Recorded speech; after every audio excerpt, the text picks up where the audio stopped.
Bem-vindas, bem-vindas a Unidas pela Teologia. Unidas pela Teologia é um ministério que tem como propósito conduzir mulheres a glorificarem a Deus à medida que conhecem melhor as Escrituras. Estamos iniciando mais uma semana, mais um ciclo de lives e hoje quem estará conosco é a Celina. Ela vai tratar o assunto lidando biblicamente com o passado. Então, esse mês nós estamos com um tema que é lidando biblicamente com as emoções, Outubro Rosa. Então, lidando biblicamente com as emoções. Já tivemos no quadro de entrevistados convidados a Larissa Ferraro, onde ela tratou o tema Aconselhando Mulheres Vítimas de Abuso. Se você não assistiu, você volta lá no feed para você então ver essa live. Na segunda-feira, Florescendo no Dia a Dia, estamos tratando três emoções, então, três tipos de emoções destrutivas. Já tratamos sentimento de posse, expectativa, ontem, e ainda vamos tratar uma última emoção destrutiva. Então, vou colocar aqui a Celina, que já está por aqui.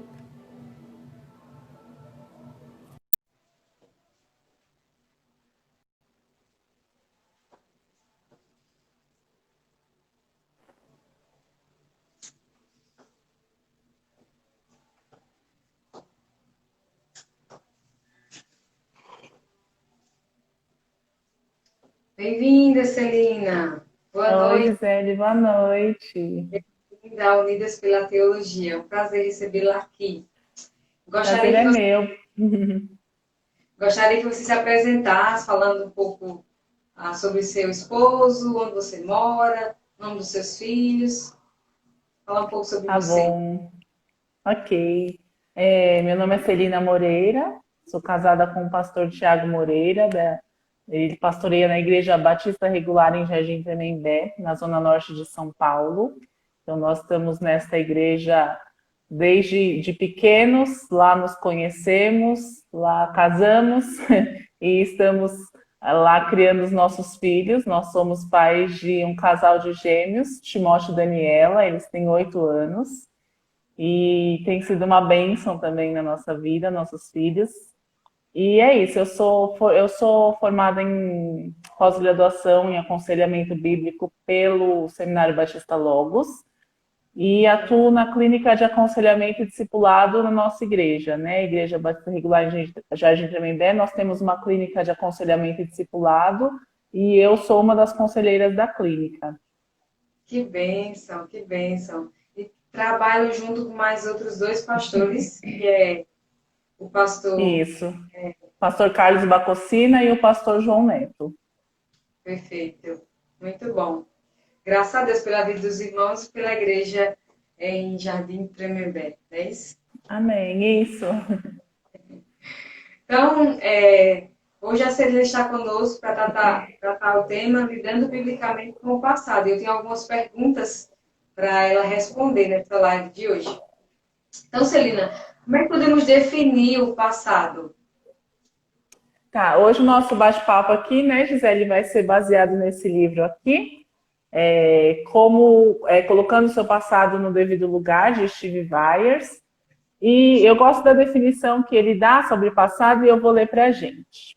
Certo. Ele define passado como um acúmulo de eventos, escolhas, respostas, hábitos, atitudes, desejos, sentimentos e crenças que moldam os padrões, interpretações e rotinas da nossa vida hoje. Então, o passado nós podemos definir como esse acúmulo de coisas que muitas vezes norteiam a nossa vida hoje. Mas eu gosto também do que a Bíblia diz a respeito disso, que ela nos dá uma esperança de que nós não somos definidos pelo nosso passado. O nosso passado não define quem nós somos hoje. Né? Então, lá em 1 Coríntios 6, de 9 a 11, Paulo diz assim: ou não sabeis que os injustos não herdarão o reino de Deus? Não vos enganeis, nem impuros, nem idólatras, nem adúlteros, nem efeminados, nem sodomitas, nem ladrões, nem avarentos, nem bêbados, nem maldizentes, nem roubadores herdarão o reino de Deus. E aí ele nos dá uma esperança. Tais fostes alguns de vós, mas vós vos lavastes, mas fostes santificados, mas fostes justificados em o nome do Senhor Jesus Cristo e no Espírito Santo do nosso Deus. Então é uma esperança que nos dá que, mesmo que nós anteriormente estivemos em algum pecado, nós fomos lavados pelo sangue de Cristo e perdoados por Ele, né? Então, a Bíblia nos dá essa esperança de que não importa o que nós fizemos ontem, não importa o que nós fizemos no nosso passado, o Senhor Jesus nos restaura. Então, essa é a definição de passado que eu trouxe para a gente hoje. Muito bom, bem abrangente. Certo. A segunda pergunta é: qual a importância de lidar com o passado? Então, a importância de lidar com o passado, eu vou trazer aqui 2 aspectos. O primeiro deles é: o passado ele pode ser um dos seus melhores amigos. E o segundo é: o passado pode ser um dos seus piores inimigos. Então, eu vou falar um pouquinho de cada um desses aspectos, tá bom? Começando pelo passado como um dos seus melhores amigos. Quando que isso pode ocorrer? Então, quando você precisa de força, por exemplo. E aí nós podemos nos lembrar de Davi, quando ele disse que ele lutaria contra Golias, e a Bíblia fala que ele se lembrou, ele falou que ele já tinha enfrentado leão, urso, para defender o rebanho dele contra esses animais, e ele tinha certeza que Deus daria força para ele enfrentar também Golias, né? Então, quando nós nos lembramos, né, quando nós precisamos de força, nos lembramos do quanto fomos fortes no nosso passado, ele pode ser um dos nossos melhores amigos. Um outro aspecto é quando nós precisamos de encorajamento e equilíbrio.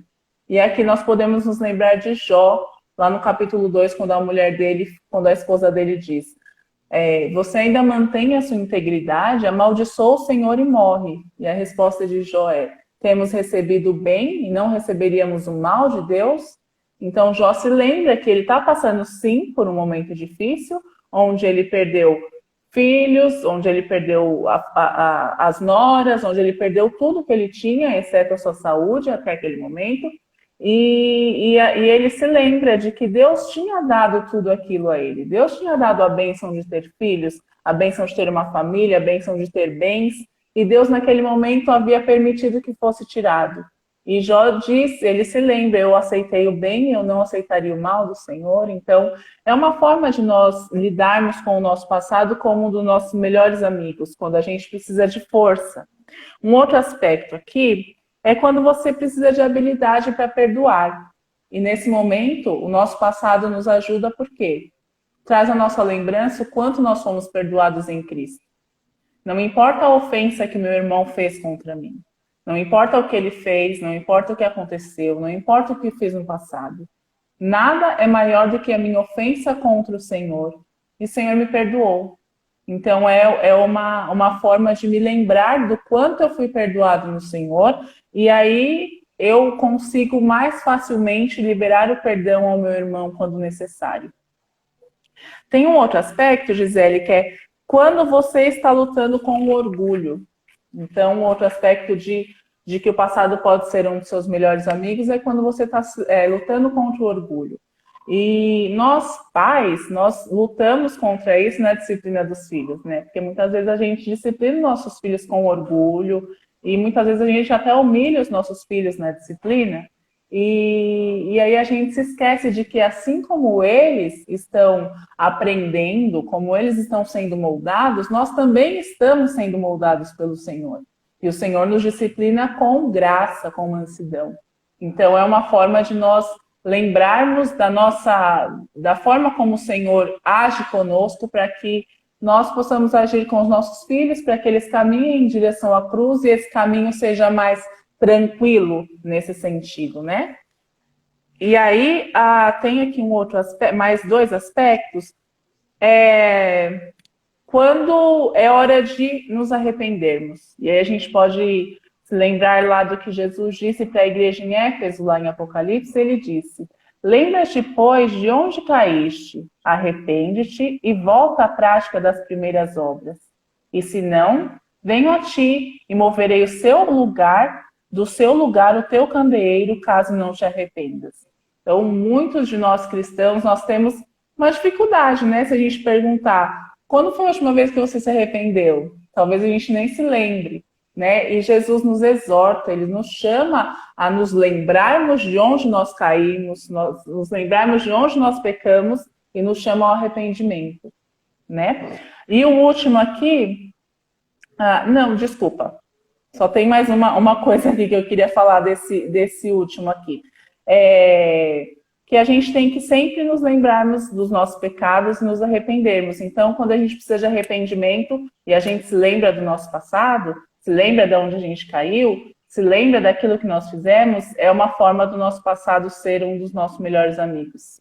E aí o segundo o seu passado pode ser um dos seus piores inimigos em contraste com aquele primeiro de seus melhores amigos. Assuntos não tratados, eles podem ter efeitos nocivos, principalmente no nosso relacionamento com o Senhor, né? Então, questões não respondidas. A gente já conversou com o Senhor sobre essas questões não respondidas? E a gente tem aqui o exemplo de Abacuque, quando ele fala lá no capítulo 2. Até quando, Senhor, clamarei eu e tu não me ouvirás? E aí, como Deus nos responde? Muitas vezes a gente espera que o Senhor responda de forma audível, que fale, Celina, é isso que você tem que fazer. Mas hoje em dia não é dessa forma. Hoje em dia o Senhor nos responde como? Através da palavra. Né? E lá em 2 Pedro diz que na palavra nós temos tudo o que nós precisamos para ter uma vida, o que diz respeito à vida e à piedade. E lá em 2 Timóteo também diz que a Bíblia é suficiente. Então, a gente tem essas respostas na Bíblia, a gente não precisa ficar esperando que Deus fale através de mensagens subliminares, do vento, do ar, do que quer que seja. Nós precisamos abrir a nossa Bíblia, nós precisamos conhecer a nossa Bíblia para ter essas respostas para questões que nós acreditamos que não estão respondidas no nosso passado. Uma outra forma do passado ser um dos seus piores inimigos são as feridas não tratadas. E alguns de nós, a gente acha que não tem que sofrer, né? A gente acha que tem que engolir o choro e seguir a vida. Mas quando a gente olha para as Escrituras, o nosso Senhor Jesus sofreu. Ele chorou quando Lázaro morreu. A Bíblia fala que ele chorou. E em outro momento, lá em Isaías, quando está falando do Messias que ainda viria, fala o quê? Será um homem de dores que sabe o que é padecer. Então, o Senhor Jesus, ele sofreu, ele sentiu dores. Então, nós, como cristãos, limitados, bem abaixo do nosso Senhor Jesus, sofremos também. E devemos saber lidar com esse sofrimento. Devemos reconhecer esse sofrimento e aprender a lidar com ele. Uma outra forma são problemas não resolvidos. Às vezes a gente gosta de deixar as coisas para lá. Né? Porque resolver problema dá um certo tipo de trabalho, né, Gisele? A gente, às vezes, não quer ir atrás, às vezes a gente não quer se desgastar, né? Mas os problemas não resolvidos, eles geram muitas coisas em nossas vidas, e uma delas é a amargura, né? E você já parou para pensar que a amargura é algo que afeta não só a pessoa que está amargurada, mas todos que estão à volta. É difícil conviver com uma pessoa amargurada. É difícil lidar, é difícil você contentar essa pessoa, porque ela está sempre amargurada. E isso pode ser uma questão, um problema não resolvido na vida dela. E aqui, outra coisa são as escolhas tolas. Quando nós não temos nosso passado como nosso melhor amigo, em contraste a isso como nosso pior inimigo, nós fazemos escolhas tolas. E Steve Weyer diz no livro assim, uma citação: o passado inclui tanto sofrer quanto pecar. Eventos não tratados de qualquer das duas categorias podem ter efeito nocivo. Isso inclui fazer escolhas tolas. Então, quando a gente não trata, normalmente a gente, para não lidar com isso, a gente escolhe algumas escolhas tolas, né? E aqui o último são pecados não confessados. E o que a gente pode notar a respeito desse ponto é que os pecados não confessados, eles já vêm desde a queda. Não é uma questão minha, não é uma questão sua, mas é desde a queda. A gente vê Adão, ele estava em plena comunhão com o Senhor, ele dialogava com o Senhor falava com ele. E quando ele teve a oportunidade de confessar o pecado dele, ele prefere justificar, colocando assim o erro dele na mulher que Deus tinha dado a ele. Né? Então, isso é um problema. Quando o meu passado é o meu pior inimigo, quando eu não confesso os meus pecados. Eu errei, eu preciso confessar. A confissão vem antes do arrependimento, né? Não adianta a gente falar que está arrependido se a gente nem confessa o nosso pecado, a gente nem admite que pecou, né? Então, esses são os dois pontos: o passado como seu melhor amigo e o passado como seu pior inimigo. Muito bom. Muito bom mesmo. Eu achei muito interessante a parte quando fala sobre nos ajuda a lidar com mais graça com os filhos também. Acho que é um erro muito comum. A gente trata, às vezes, o filho de forma injuriosa, como se nós não fôssemos pecadores. E se o nosso passado passasse bem de frente de nós, né, a gente iria ser mais compassivo, com certeza, na forma como nós lidamos. Muito bom. E como se nós tivéssemos nascido já sabendo tudo que a gente sabe hoje, né? Como se nossos pais não precisassem ter essa disciplina, né? Executar a disciplina conosco como nós executamos com os nossos filhos para que a gente tivesse aprendido, né? Então a gente tem uma memória muito curta no que diz respeito a algumas coisas. É verdade. Especialmente para lembrar o nosso pecado. Do outro a gente vai lembrar sempre, né? Não esquece nunca. Mas o Verdade. nosso é muito fácil esquecer. É Aquele verdade. ditado de quem dá, esquece, mas quem recebe lembra, é verdade. É muito verdade. Então, Celina, como devemos enxergar o passado? Já respondemos a pergunta como podemos definir o passado. Já respondemos a pergunta qual a importância de lidar com o passado. Você mostrou vários aspectos, positivos e negativos. E agora, como devemos, então, enxergar o passado? Tá, vamos lá. Eu vou trazer aqui dois pontos que são extremos que nós devemos evitar. O primeiro é acreditar que o passado não é nada. Então você está sofrendo por isso, mas isso aí não é nada. Começa a agir daqui para frente de forma correta que isso aí vai passar. Vai servir na igreja, vai se ocupar, vai fazer alguma coisa que você vai esquecer disso aí vai passar. Isso aí não é nada. Então isso é um extremo que nós temos que evitar, né? E o outro extremo é o oposto. O passado é tudo. Então se a gente a gente diz, você é assim hoje pelo que aconteceu com você no passado. Você não confia nos homens porque você foi abandonada pelo seu pai ou pelo seu esposo, então agora você não confia mais em homem nenhum. Né? Você vive com um copo meio vazio e você está sendo movido pelo seu passado. Então esse é um outro extremo que nós temos que evitar. Assim como o extremo do passado não é nada, o passado é tudo também é algo que não condiz com o que as escrituras diz, né? Então, quando a gente estuda as escrituras, esses dois extremos se tornam um problema, né? Porque se o passado não é nada, por que Deus nos criou com a habilidade de nos lembrarmos? Com memória, exatamente. Por que Deus nos criou com memória? Por que lá na Bíblia diz que não se põe o sol sobre a sua ira? Né? Então, se eu não vou me lembrar do que aconteceu ontem, eu não preciso resolver. Não é? Então, por que Deus deixou essa exortação de a gente não colocar o sol sobre a nossa ira, não deixar passando, né? Para que a gente deixe passando e deixe levar. Né? Então, esse aqui é um outro ponto.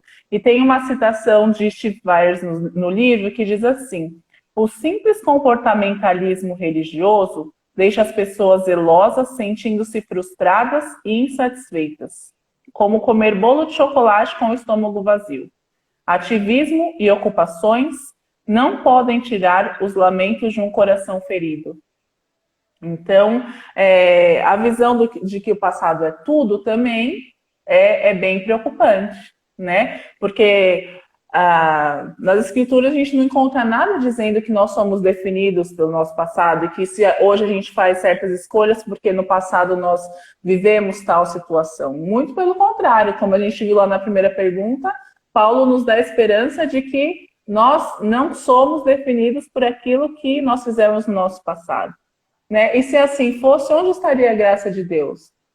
Se aquilo que eu faço hoje é porque eu sofri alguma coisa ontem, porque eu passei por tem algum sofrimento anterior, então onde está a graça de Deus em me tornar nova criatura, em dizer que as coisas velhas já passaram e que tudo se fez novo?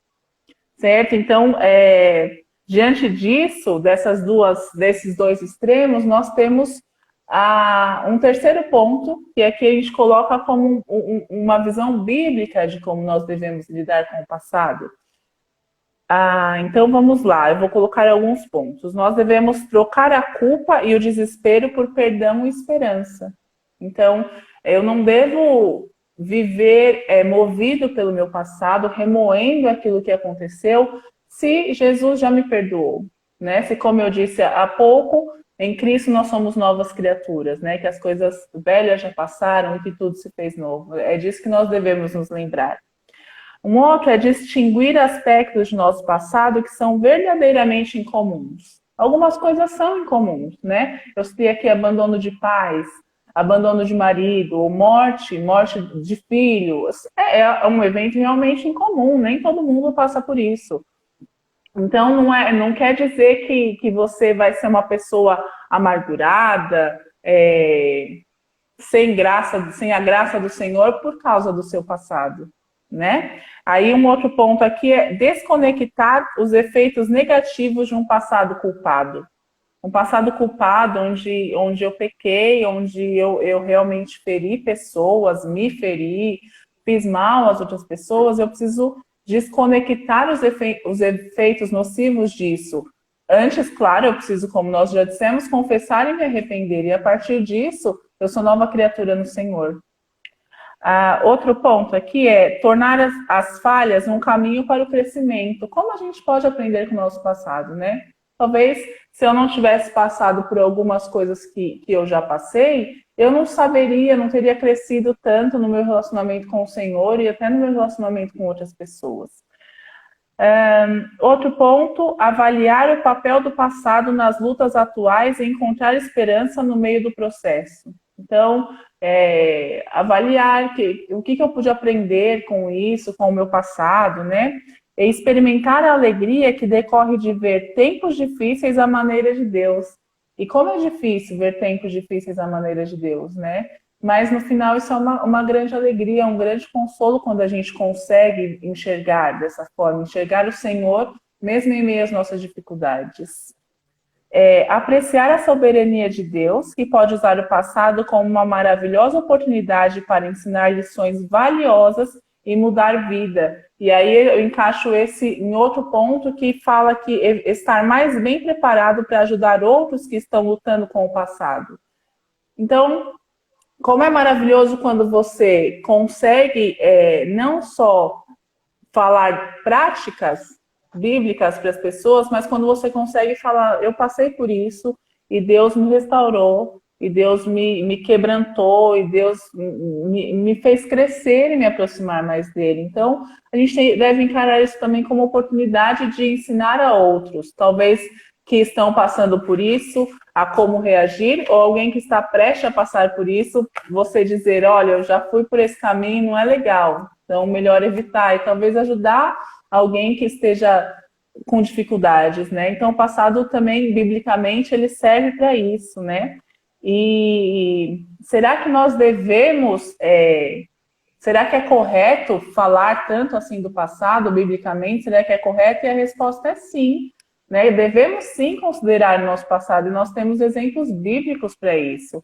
E aqui eu quero citar o exemplo de Paulo, sobre aquela questão do espinho na carne.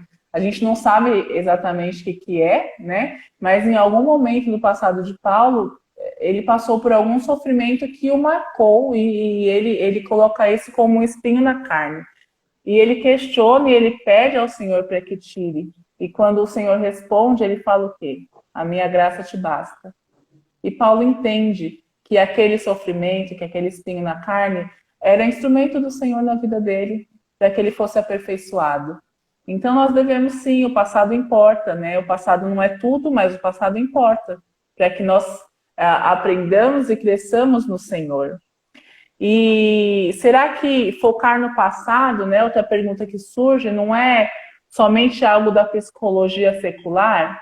E não é porque a psicologia secular considera tanto algo que ele é errado. O que deve reger o nosso pensamento e as nossas definições é a Bíblia, são as Escrituras. Então é através dela que nós devemos medir o que é certo e o que é errado, o que influencia, o que não influencia e como isso influencia. E é isso, Gisele. Muito bom. É isso mesmo. No passado também podemos enxergar o passado como a graça de Deus, abundou na vida de alguém, transformou.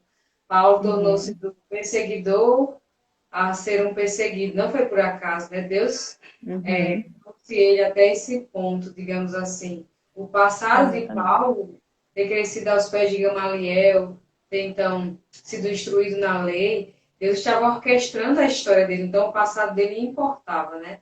Então, nosso passado, creio que mais amargo, realmente podemos enxergar a mão de Deus, porque ele está escrevendo a nossa história, né? E como José, na história de José, né? Ele disse para os irmãos dele, o mal que vocês intentaram contra mim, Deus transformou em bem. Então, assim, o passado dele não foi por acaso, não foi nada desconecto, como se um Deus que não se importasse com nada, mas a gente entende que Deus é soberano, né? Está orquestrando cada história. Então, assim, a minha história importa.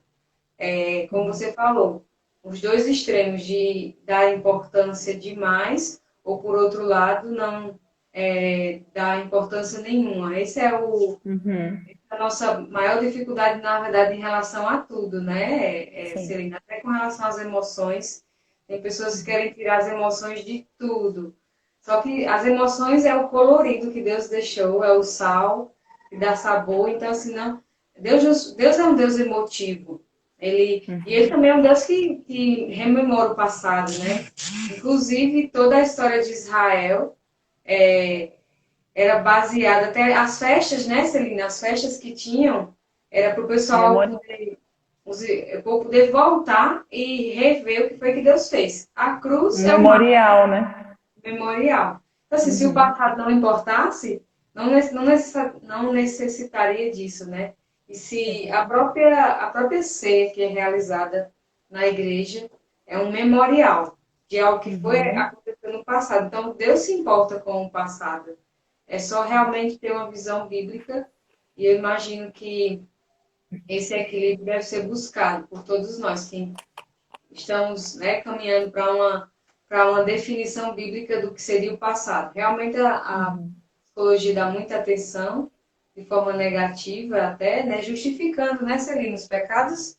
Sim, Você é um ladrão porque seu pai era ladrão. Sem dúvidas, a gente entende assim, o ambiente ele não determina o que você vai ser. Até porque nós somos pecadores. O ambiente é que todos nós nascemos no corpo já determinado. corrompido. Não é um corpo neutro, né, Celina? É um corpo que já é propenso a pecar. Então, o ambiente nós somos pecadores, vamos pecar cada vez mais. Agora sim, é claro que uma pessoa que cresce num ambiente onde ela vê muito homicídio, a probabilidade é que ele aprenda aquele tipo de pecado. Agora, não necessariamente justifica. E também acontece de pessoas que nascem em ambientes como esse, de favela, de ladrão, e ele não ter contato com nada disso. Eu cresci em um ambiente onde vi muita coisa ruim, e Deus, por algum motivo, foi me preservando de alguma forma. Eu não tenho vontade de fazer isso com minhas primas, se entregarem facilmente e por aí, às vezes, até se prostituírem. Não é necessariamente você precisa seguir o mesmo caminho. Às vezes, Deus está protegendo você. Agora, sem dúvidas, o passado é importante para poder compreender, às vezes, até a pessoa, a cosmovisão que ela tem. Por que ela pensa assim? É porque ela aprendeu da seguinte forma, uma criança que é ensinada como uma criança muçulmana, né? Que deve matar. Ele chega lá com a bomba, como é que vai entender? Ela tem um contexto, ela aprendeu assim, então o passado dela meio que importa para poder entender um pouco da cosmovisão que ela tem, a forma de enxergar o mundo, né? Sim, sim. Então, E não pessoas dar importância para o passado é algo muito perigoso, né? dar demasiado ou tem que ter um equilíbrio, né? Exatamente. É uma forma de, mesmo que não justifica, mas é muito interessante quando nós realmente conseguimos entender. Às vezes até, imagino que Paulo, ele tinha essa... ele conhecia, às vezes, aquela cultura local, por exemplo, ele dizia que os cretenses tinham o hábito, né, de serem mentirosos, preguiçosos, e ele citou isso e disse para, então, Tito ensinar e exortar. Então, por conhecer como aquele contexto eles têm a forma de pensar daquela forma, tem a tendência a ser mais preguiçoso, então agora vamos ensinar. Então, tem um contexto que possibilita você conhecer melhor aquele, né? Muito interessante. Ótimo, Celina. Então, a quarta pergunta, já respondemos a definição do passado, a importância de lidar com o passado, como devemos enxergar o passado. E a quarta seria, com quais tipos de passado nós lidamos? Sim, através do estudo desse livro, né, nós vemos Steve Byers, ele coloca 4 possíveis tipos de passado que nós lidamos, né? E ele coloca o primeiro, inocente e você agiu corretamente. É um passado inocente, quando você agiu corretamente, é aquele passado que alguém pecou contra você e não foi culpa sua. E aí a gente pode usar o exemplo de abuso, de abandono. Não foi culpa da pessoa, não foi minha culpa, mas alguém pecou contra mim. E a minha reação não ofendeu ao Senhor, ou seja, ela não foi pecaminosa, eu reagi corretamente. E aí, nesse caso de passado inocente, nós podemos, como você até já falou, citar o exemplo de José, né? Além de ser vendido pelos irmãos, ele também foi acusado injustamente pela mulher de Potifar, de que ele quis possuí-la, que ele quis abusar dela, e ele foi preso por isso, então ele era inocente, e ainda assim ele pagou por um pecado de outra pessoa, mas em todo momento a gente enxerga a integridade de José, né? Ele se manteve íntegro, ele se manteve firme no Senhor, ele não pecou contra o Senhor, ele não agiu com o pecado em cima do pecado da esposa de Potifar, neste caso, né? O segundo passado, desculpa, voltando, só uma coisa. Nesse tipo de caso, a gente costuma olhar e falar, poxa vida, a pessoa é tão boazinha, o José não fez nada, né? E ele tinha sido vendido pelos irmãos e não pecou contra o Senhor. Aí vem a mulher, quando parece que está indo tudo bem, vem a mulher de Potifar e faz isso, ele ainda assim não peca contra o Senhor, e a nossa tendência é perguntar, por que será que coisas ruins acontecem com pessoas boas? Né? E tem uma definição de Sproul que eu acho muito interessante, que ele diz assim, por que coisas ruins acontecem com pessoas boas? Isso só aconteceu uma vez, e ele se ofereceu voluntariamente. Então, a única pessoa boa que passou por algo ruim foi o Senhor Jesus, né? Como você mesmo disse, nós já nascemos com essa natureza pecaminosa, nós já nascemos com o mal, né? Então, essa definição de pessoas boas a gente tem que rever, né? E aí, o segundo caso de passado é um passado inocente, ou seja, alguém pecou contra você e você reagiu de forma pecaminosa. Então, alguém pecou contra você, não foi culpa sua, mas você reagiu de forma pecaminosa, isso foi culpa sua, né? E aí nós podemos ver biblicamente o exemplo de Noemi. Ela perdeu o esposo e perdeu os filhos, e não foi culpa dela.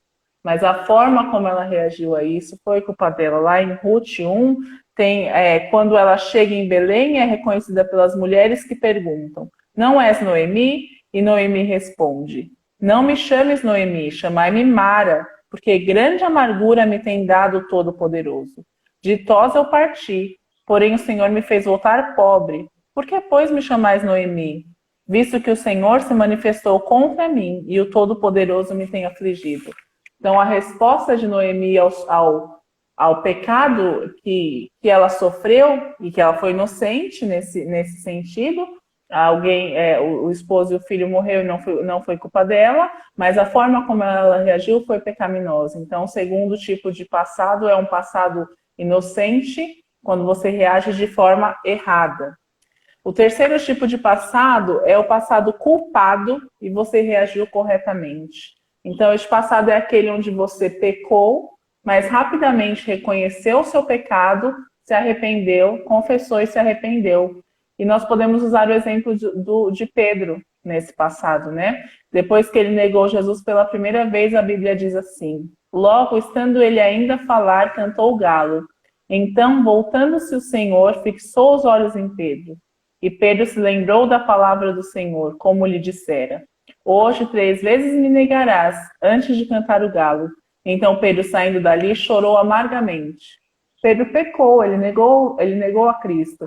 Mas assim que ele pecou, ele já se arrependeu, ele saiu chorando amargamente e o Senhor quebrantou o coração dele ali naquele momento. E depois disso, nós temos o relato de um fato que eu acho muito bonito, que é quando Jesus graciosamente dá a Pedro a oportunidade de reiterar o amor por Cristo por 3 vezes, né? Assim como ele negou a Cristo 3 vezes, o Senhor Jesus dá a ele a oportunidade de falar do amor dele por Jesus por 3 vezes. Então ele pecou, mas ele rapidamente se arrependeu e nós vemos o perdão de Cristo para Pedro. E o último é o passado culpado e você agiu pecaminosamente. Então, nessa situação, você reagiu de forma pecaminosa. Então, você tentou encobrir o seu pecado com outro pecado. E eu acho que aqui um exemplo que todos devem ter lembrado agora é o rei Davi, né? Quando ele pecou contra Betseba e ele, para tentar encobrir o seu pecado, ele orquestrou a morte do esposo de Betseba. Então, ele pecou e ele reagiu de forma pecaminosa em cima do seu pecado.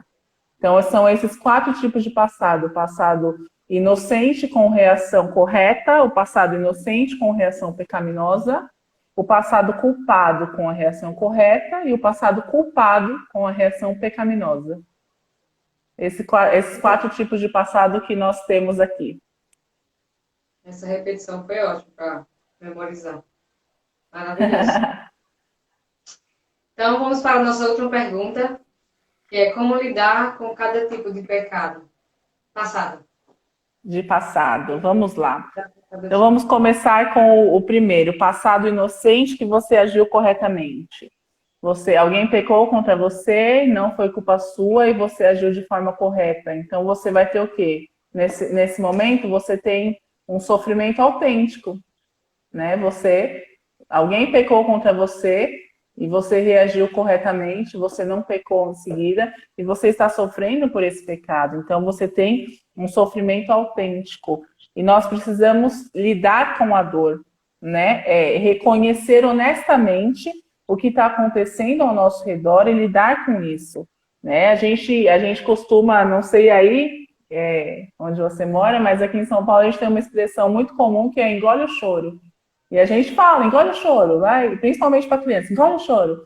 E a gente não deve engolir o choro. A gente está sofrendo, a gente tem que chorar, a gente tem que colocar mesmo diante do Senhor o nosso sofrimento, as nossas emoções. É claro que, como você já deve ter falado em alguma outra live sobre emoções, que a gente não deve ser dominado pelas emoções, mas isso não quer dizer que a gente não possa ter as emoções, né? Nós sofremos.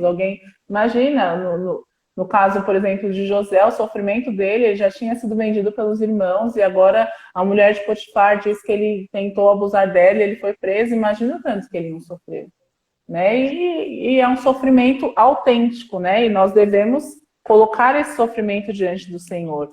Outro aplicação, Oi. Comentar sobre esse sofrimento autêntico, antes de você passar para o próximo, praticamente a gente seguir o conselho bíblico de chorar com os que choram. A gente tem dificuldade, né? A gente fala de mandar o outro engolir o choro, então esquece isso, mulher. Deixa isso pra... Tipo assim, a gente tá vivendo aquilo, então é um momento que você tá passando por aquilo e parece que para o outro não é nada. Despreza, né? Então a gente tem que ter muito cuidado, assim, em tornar irrelevante a dor do outro, porque não é você que está passando por isso. Fazendo assim, a gente fecha portas, fechamos a oportunidade de manter um diálogo com aquela pessoa. Se você não sabe se colocar no lugar dela, não tem empatia, não tem compaixão, certamente seu ministério com essa pessoa acabou. Se é que você tem planos de ter um bom relacionamento, né? Mas pessoas, Jesus Uhum. Cristo ele revela esse tipo de compaixão, de empatia, de Uhum. sofrer a dor do outro, né? Até quando a multidão está ali diante dele e os discípulos dizem para ele despedir, né? Despede essa multidão para que eles possam. Não, aí Jesus, não, vamos dar de comer, eles estão com fome. Então, leva em conta a Sim, necessidade deles, assim. sim. Então, é necessário a gente tomar esse tipo de cuidado, não Uhum. Verdade. tornar irrelevante a dor do outro. Falar com a criança Exatamente. igual choro e com o adulto é, vamos vir a página. Toca o outro Aham. CD aí, outra música. É Como se as verdade, é isso emoções mesmo. fossem apenas um interruptor, onde você Uhum. apertasse e elas simplesmente vão embora, né? Se o Liga e sofrimento é desliga, alguém, né? você tem que passar por aquilo, né, Celina? Uhum.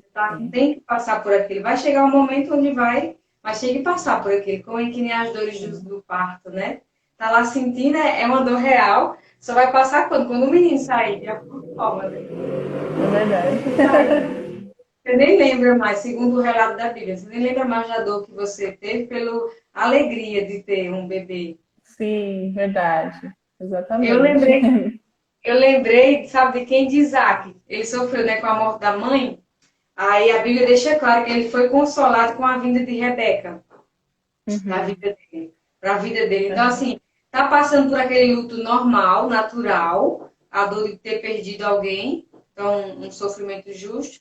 Mas aí Deus veio para o outro lado e consolou, enviando Rebeca, alguém consolo palpável, né, ali. Então, olha É isso. isso aí. E a gente aprende isso muito em aconselhamento, né? Lidando assim com o aconselhamento, que a gente tem que considerar o sofrimento do outro, né? A gente tem que considerar a pessoa realmente está sofrendo. E não é porque aquilo para mim não é nada, porque se fosse comigo eu já teria seguido a vida, já teria virado a página. Que tem que ser assim com a pessoa. As pessoas sofrem de maneira diferente, as pessoas lidam com o sofrimento de maneira diferente, e a gente tem que entender isso, né? É claro que não supervalorizar isso para que a pessoa também não se vitimize e a gente não dê importância demais para o passado, mas também não deixar isso de lado como se não fosse nada, só porque para mim pode não ser nada, mas a outra pessoa está sofrendo e o sofrimento dela é real. Perfeito. Muito bom. Vamos seguir aqui. Então, desculpa, a outra forma de lidar é suplicar ao Senhor enquanto a gente sofre, né? E aí a gente vê lá no Salmo 61 que Asaf fala sobre o sofrimento dele, né? Ele fala sobre o sofrimento e aí ele fala sobre a razão do sofrimento, que ele admite que ele invejava os arrogantes e ficava perturbado ao ver a prosperidade dos perversos.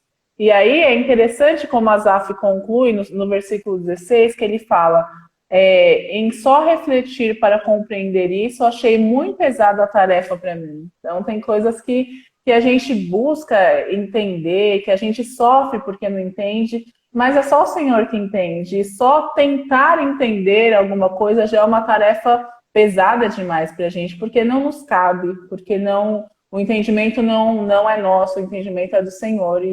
E o que a gente tem que suplicar a Ele muitas vezes não é entendimento para o sofrimento, é graça para passar pelo sofrimento, né? Bom, Ah, o outro eu lembrei, é. Oi, pode só falar. eu lembrei que no momento que a gente está consolando alguém que está sofrendo, eu lembrei que eu aprendi uma coisa, é ser honesto e vamos supor, eu não passei por aquela dor, mas você pode dizer para a pessoa, eu não entendo tão bem a sua dor porque eu não passei por ela, mas eu estou aqui para lhe ajudar no que você precisa e o Senhor, com todo o seu conhecimento, ele entende, né? Nós realmente, como você falou, não precisa compreender, precisa realmente ter graça. Então, eu não vou, eu não vou entender, então às vezes assim, por não ter uma compreensão do que, por exemplo, se a pessoa tem uma experiência de ter sido abusada, talvez ela vai compreender melhor uma outra pessoa que foi, porque Uhum, as emoções, as reações são parecidas. Alguém que foi traído, se identifica, por exemplo, com o relato de Oséias e tal, o relato do próprio Deus que sofre, né, com nosso adultério e tudo. Então, assim, uhum, você pode ser sincero em dizer que não compreende porque não passou por aquilo, mas está ao lado da pessoa uhum, para ajudar no que for preciso e deixar ressaltar que o Senhor compreende, o Senhor concede graça. Uhum, Ser honesto. exatamente, é isso aí. Ser honesto, honestidade no sofrimento, é isso aí. Outro ponto aqui é pedir ajuda a outras pessoas. Nós cristãos, nós temos a graça e o privilégio de viver em comunidade. Então, eu não preciso sofrer sozinha, né? E muitas vezes a gente tem, por orgulho, a gente não procura ajuda de outras pessoas, né? A gente não, muitas vezes não quer se expor, né? A pessoa vai pensar o quê? Que eu estou sofrendo por causa disso. Vai dizer, nossa, é só isso que você está sofrendo e tá desse jeito, né? Isso aí não é nada. Então, mas a gente não precisa disso. A gente foi criado para viver em comunidade. Então, a gente deve buscar pessoas maduras espiritualmente falando, para nos aconselhar, para nos ajudar, para caminhar conosco durante esse período de sofrimento que nós temos enfrentado. E e aí tem uma coisa que as pessoas dizem que é o tempo cura todas as feridas, né? E tem uma citação de Dustin Charamek que diz: se pretendemos sofrer bem, a boa teologia é essencial. Ela nos ajudará a preservar durante nossas provações, perseverar durante as nossas provações e nos dá a esperança que ao anoitecer pode vir o choro, mas a alegria vem pela manhã. É a fé em nosso bom e soberano Deus que nos capacita a esperar pela manhã, mas não devemos nunca esquecer que a noite é sempre longa e o choro é incontrolável. Nós devemos lidar biblicamente com o nosso sofrimento, né? E nunca nos esquecendo que o Senhor é soberano, né? E lá na palavra dele fala que o choro pode durar uma noite, mas a alegria vem pela manhã. Mas como disse essa citação aqui, a noite é longa, né? A noite, para quem está sofrendo, a noite é longa. Assim, imagina você passar uma noite em claro, chorando, sofrendo, é um longo período de tempo. Então a gente não pode minimizar o tempo do sofrimento, né? A gente encara biblicamente, porque as escrituras nos ensinam que o sofrimento serve para nos aperfeiçoar, para nos moldar, né, a imagem de Cristo. E pode até ser estranho você dizer isso no momento para a pessoa que está sofrendo. Por exemplo, você falou aí de abuso. E aí eu vou falar o quê? Eu vou chegar e vou falar para essa pessoa, esse sofrimento aí que está passando é bom, porque ele vai te aproximar do Senhor.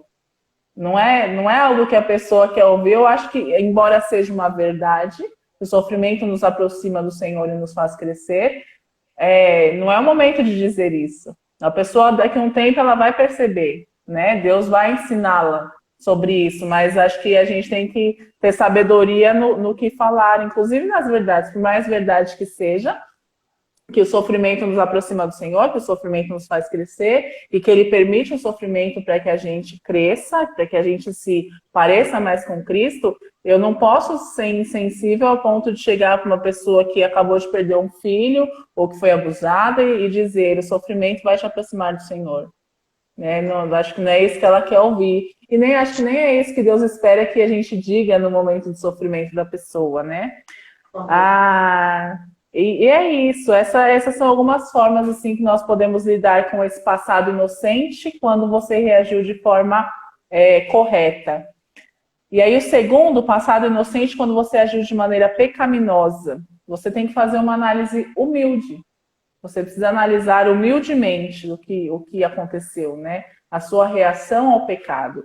E aí a nossa tendência, como você até citou no começo, é minimizar o nosso pecado e aumentar o pecado do outro. Eu fiz isso, mas fulano fez isso primeiro, então eu só reagi. Quem pecou foi ele, eu só reagi, mas a minha reação também é pecado. Né? E eu, como serva, como filha do Senhor, ele vai cobrar de mim a minha reação. Ele vai cobrar do outro a reação dele, mas de mim ele vai cobrar a minha.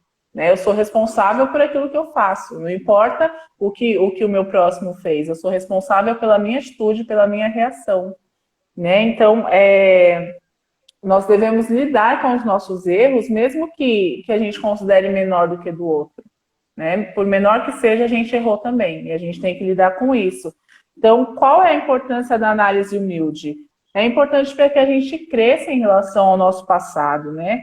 E aqui no livro, o Steve Byers coloca 6 perguntas para que a gente reflita com relação a essa análise humilde. Eu vou ler rapidamente. Aqui a primeira é: você pagou o mal com o mal? Você desenvolveu amargura em relação a Deus? Você desenvolveu uma visão não bíblica das pessoas? Você desenvolveu uma visão não bíblica de si mesmo? Você deveria confrontar a pessoa que pecou contra você? E se sua resposta for sim, você o fez? Você se confrontou, se você confrontou a pessoa que pecou contra você e essa pediu perdão, você perdoou? Então, são perguntas para que nós façamos essa análise humilde sobre as nossas reações ao passado inocente, mas que eu pequei, né? São perguntas importantes a se fazer. E quando você reage de maneira pecaminosa, o que a gente tem que lembrar é que é algo muito sério. Quando eu reajo de maneira pecaminosa contra outra pessoa, eu não estou pecando só contra ela. Primeiramente, eu estou pecando contra Deus. Né? Quando eu peco contra o meu irmão, por mais que seja contra ele, o meu pecado primeiro é contra o Senhor. E não contra ele. É por isso que precisa ser tratado. Porque muitas vezes a nossa tendência é pensar só na pessoa. Eu não vou atrás para resolver porque a pessoa não merece. Ela fez primeiro. Mas não é a pessoa, é o Senhor que você ofendeu. Então, é por ele que você deve se humilhar, se necessário for, engolir o orgulho e ir lá tratar o que precisa ser tratado. É uma questão muito, muito importante, né? E existem 5 razões para a gente lutar contra a admissão do nosso pecado.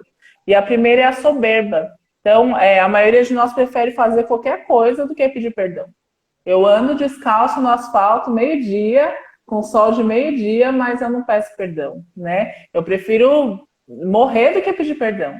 A gente tem isso, porque a gente se acha tão superior, né? Eu vou pedir perdão, imagina. Mas se eu pequei, eu preciso pedir perdão. Eu devo pedir perdão, não é nem que eu preciso, é um mandamento, eu tenho que pedir perdão. Eu tenho que me reconciliar com o meu irmão, né? A segunda coisa é a obstinação, né? E Jesus fala lá em Mateus 5, de 23 a 25, que nós devemos deixar a nossa oferta e ir resolver as coisas com o nosso irmão. Né? Nós precisamos resolver, nós precisamos nos reconciliar e reconhecer o nosso erro. Então, a gente pode pensar, mas foi ele que pecou primeiro, né? Parece criança, né? Filho, pede desculpa. Não, mas ele que fez primeiro, né? Mas não importa quem fez primeiro. Se você pecou, você tem que pedir perdão. E se de repente não partir dele, tem que partir de alguém que seja de você, que seja de nós, né? O segundo é o medo. Então, esse medo talvez seja da outra pessoa usar o que eu vou dizer contra mim, né? Ou a pessoa pode me achar fraca porque eu estou indo lá, ela que pecou, e eu só pequei porque ela pecou e eu vou lá pedir perdão, né? Um medo misturado com orgulho aqui. A outra coisa é a insensatez. A gente tem tendência de agir com insensatez, né? O nosso coração, ele é inclinado para o mal. Ele é inclinado para a insensatez. Então, é bom que nós tenhamos alguém de confiança, para que a gente possa se abrir com essa pessoa e para que essa pessoa olhe até a situação de fora e fale, tá bom, o fulano pecou, mas você também pecou aqui, então vamos lá resolver as coisas, né? Outra coisa são desejos mal direcionados, né? Exemplos disso eu vou ficar vulnerável se eu admitir as minhas falhas, eu preciso ter a aprovação das pessoas, eu preciso ter sempre o poder sobre as pessoas, eu preciso ter o controle, eu preciso revidar o que a outra pessoa fez. Eu não posso permitir que aquela pessoa me machuque outra vez. Então, são desejos mal direcionados, né? O seu desejo está direcionado ao que você sente, ao que você quer e não a agradar ao Senhor. Porque se o meu desejo é agradar ao Senhor, eu vou fazer o que Ele quer. O que Ele manda vai lá e pede perdão. Mas quando os meus desejos estão mal direcionados, eu vou fazer aquilo que eu quero e não aquilo que o Senhor espera de mim. Vamos lá para o próximo. Você quer falar alguma coisa, Gisele? Desculpa. Não, só temos 4 minutos. Passa rápido, né? Tá bom, rapidinho, vou passar então aqui. Lidando com o passado culpado quando você agiu de forma correta. Então, nós temos que ter lembranças alegres, acreditando nas promessas do Senhor, evitar a tendência de revolver-se em pecados passados, lembrando que nós estamos em Cristo e nele nós somos novas criaturas, né? Nós agimos de forma correta, nós pecamos, mas a nossa reação foi correta, nos arrependemos, pedimos perdão, logo Deus nos perdoou. né? E regozijar na união que nós temos em Cristo, com Deus através da ressurreição de Cristo, né? Nos regozijar nisso, nós somos unidos em Deus. E o último aqui é a autoconfrontação, lidando com o passado em que pecamos e depois pecamos novamente. E a autoconfrontação honesta. A gente precisa se conscientizar de que todos pecaram no seu passado, não só a gente, né? E o pecado começa quando a gente não controla os nossos desejos. Né? Então, lá em Tiago, vocês podem abrir depois para ver, o texto de Tiago 1 fala sobre as circunstâncias a origem do pecado, né? Que o pecado começa aqui na nossa mente, e aí através dos nossos desejos. Então, a minha batalha começa aqui. E normalmente, se eu travo a batalha aqui, normalmente ela não vai ela não é consumada. O pecado ele não é consumado, né? Se eu trabalho na minha mente esse problema, né? Steve Weir diz: sua mente é um escudo entre você e as outras partes do seu corpo, entre você e as pessoas em sua vida. É importante lembrar isso, porque se você faz a sua batalha ali, pode acabar com o processo do pecado antes que ele avance para ações que podem causar males a você e a outras pessoas. Né? Então a gente pensa que se Davi tivesse travado a batalha dele na mente, quando ele viu Batseba ali tomando banho, não teria chegado ao que chegou e todas as consequências, mas a gente também vê na Bíblia mais tarde que Davi era um homem segundo o coração de Deus. E se Davi pecou dessa forma que a gente julga assim tão séria, né? Além do adultério, o assassinato, e ainda assim ele foi chamado segundo o coração de Deus. A gente tem que lembrar que o Deus de Davi é o nosso Deus também. O Deus que perdoa Davi é o Deus que nos perdoa, desde que a gente se arrependa. Então,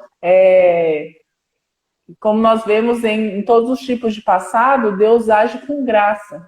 Então, para você lidar biblicamente com o passado, a consequência disso será a graça do Senhor sobre a sua vida, independente se sua reação foi pecaminosa, foi correta, se foi culpa sua, se foi culpa do outro. Muito então bom. É isso. Muito bom, maravilhoso, aprendi muito. Que pena que o tempo, né, Karina? No final tem que falar correndo, parece o narrador de futebol. E eu dei intervenções que eu não estava planejando, mas... Não tem problema, mas é ótimo. Uma conversa, né? Desculpa. Mas foi ótimo, muito bom, aprendi bastante. Que bom, Deus abençoe. Amém. Continuando aí na igreja, entre os irmãos.